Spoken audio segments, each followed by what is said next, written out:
మత్తయి సువార్త 24వ అధ్యాయం 3వ వచనంలో, ఆయన ఒలీవ కొండ మీద కూర్చుండి ఉన్నప్పుడు శిష్యులు ఆయన యొద్దకు ఏకాంతముగా వచ్చి, ఇవి ఎప్పుడు జరుగునో, నీ రాకడకును యుగ సమాప్తికి సూచన లేవని మాతో చెప్పుము అని శిష్యులు అడుగుతున్నారు. అయ్యా, యుగ సమాప్తి జరుగుతుంది అని అంటున్నావు, దానికి సూచనలేంటి అంటే అర్థమేమవుతుంది? ప్రభు దినం అనేది ఒకటి ఉంది, క్రీస్తు రాకడ అనేది ఖచ్చితంగా జరగాల్సి ఉంది. అది ఎప్పుడు జరుగుతుందో మనకు తెలియదు.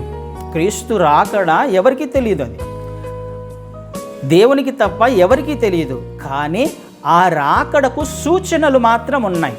ఇందాక హెబ్రీయులకు రాసిన పత్రికలో అదే చూస్తున్నాం. మీరు చూచిన కొలది, ఆ దినము సమీపించుట చూచిన కొలది అని అంటే సూచనలు ఖచ్చితంగా కనపడతాయి మనకి. ఇక్కడ క్రీస్తు వారు కూడా చెబుతున్నారు ఆయన రాకడకు సూచనలేంటి అంటే, మన కింద వచనాలు చూస్తే అన్ని విషయాలు ఆయన చెప్పుకుంటూ వస్తాడు.